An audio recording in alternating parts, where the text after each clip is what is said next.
Bună ziua!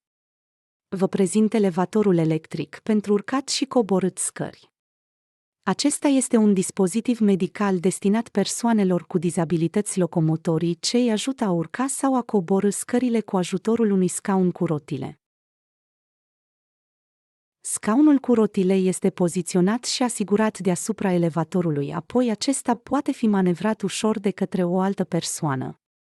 Elevatorul este pus în mișcare de un motor electric cu o putere ce poate deplasa un pacient și căruciorul cu greutatea totală maximă de 150 de kg. Acesta se poate roti complet la 360 de grade. Elevatorul este dotat cu senzor de echilibru ce avertizează în cazul unui unghi de urcare-coborâre prea abrupt, șenile cu aderență crescută, sistem de fixare a scaunului și tetieră ajustabilă în funcție de înălțime. Pe site este disponibil un video de utilizare al acestui model. Pentru informații suplimentare ne puteți contacta la telefonul 0772281225. Mulțumesc!